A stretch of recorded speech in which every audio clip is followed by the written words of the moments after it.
StyleSeat a scam? Hey guys, Erica with the K here. Today's video is on StyleSeat.com. Is it a scam? I don't know. So before I begin, let me just say a little background on myself. I know I've done a lot of things in my life, but I am a licensed hairdresser, cosmetologist, and I am a certified makeup artist. And so my schedule has been getting really busy over the last year with clients, and I am so thankful for it, and I'm so excited about it. And just a lot of things have been going on in my life, and I was like, I am so the person who writes everything down. Otherwise I'll wake up in the middle of the night and be like, did I have something to do today and I forgot to do it? That's the kind of person I am. So I don't know how I found StyleSeat. I gotta be honest. I don't know if somebody said it to me. I don't know if I just found it. But I did find StyleSeat, and it is pretty much a really huge calendar slash place to network for your business if you are in the beauty industry. So, for example, there's a calendar where you can block off days that you have things to do, like, oh, I have an engagement party to go to that day. Let me block off some personal time in my schedule. And then your client's like, oh, I need Erica to do my hair. Let me see. And she can, or she or he could book you for the time that you have available. And once she books, that time slot is no longer available for anybody else to book in. So it's very awesome in that way. You also have to put down all the things that you offer. So if you offer bridal makeup, if you offer special event makeup, if you offer balayage, if you offer traditional foil highlights, whatever you offer, you put in there, you put how long it takes you to do it, and then you put in the price, which is great. So when your clients go to it, they book it, it blocks out the amount of time that you need to perform this service, and it also says the price. You can change some things on the back end, like some people do get discounts with me, and so I do go in the back end and I kind of change those, and I think I get a text message and an email telling me when somebody books, so that there's no doubt in my mind, I know what's going on and I'm ready for it. So that's pretty much the basics of StyleSeat. Then there are people who can go to StyleSeat and they can find you and get in touch with you and book with you, people that you don't know, not your typical clients that you're kind of directing in that way. So here's where it gets kind of scammy. So in hindsight, I realized that if somebody finds me on StyleSeat, that's kind of weird, because who knows about StyleSeat outside of stylists, right?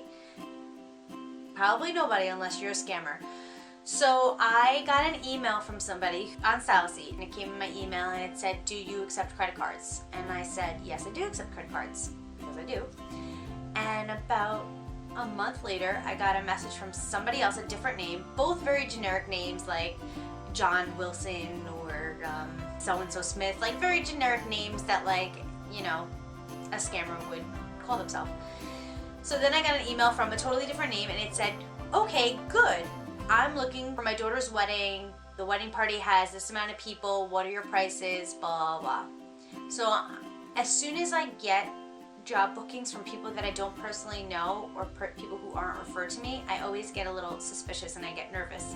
But I went against my better judgment and I was like, oh great. So I'm actually reading it to my husband, and he's like, why did he start off by saying okay good? And I'm like, I don't know, but this is a $1,700 day. I really don't care why he started off by saying okay good. Like a total scam, you could tell right away, but I didn't realize right away. So I go through, I give him all the pricing, and I said, if it's easier for your daughter and her wedding party, we can travel to the hotel that they're staying at, so that her huge bridal party doesn't have to come to the salon. Plus the salon's kind of tiny. I just think it would be easier. I said, I'm waiving the travel fee. There is no travel fee because your wedding party is very big. So he's like, no, I have a limo. He's like, I just need to ask one favor. So I'm like, what? Now at this point I'm like, forget it. It's not a $1,700 day out the window. Great. He's like, he's going through something health wise, I don't remember what it was, and I can't pay the limo driver. Can you run my credit card for your price, which was $1,700, plus the cost of a limo driver, plus a $700 tip or something like that, and give him the cash? And I said, no, sorry, I can't. And he said, please, I'm going through this, I really need you to do this, blah, blah, blah. And I said, no, sorry, I can't. First of all, I can come to you that day. You don't need to pay the limo driver that money. Second of all limo companies have credit card machines, just as I have a credit card machine. All limo companies do. And third of all, this sounds like a scam. And that was the last time that that person corresponded with me. So, what I have to say is, StyleSeat itself is not a scam. I recommend StyleSeat to anybody. There are everywhere, scammers on the website. So please be aware of that. What a nightmare it would have been if I ran his credit card for $1,700 plus the $400 plus the $700 or whatever the numbers were, and then gave this guy money out of my pocket when I'm a small business and I don't have money like that to give, to then find out that it was a fraudulent purchase, and then I would have to give back all that money that was just swiped on the card. Thinking about it makes me sick to my stomach, to think that there are people who do fall for these things, and there are people who probably go out of business just trying to help people like this, not realizing that they're scammers. So you should never have to give money to somebody to get money, or to, it just doesn't make any sense. So just be mindful and don't do anybody favors like that. It's just not worth it. You know, I hope you enjoyed this video. Thank you so much for watching, and stay tuned for the rest of my videos. I'll see you in my next video, and don't forget to like and subscribe. Okay, bye.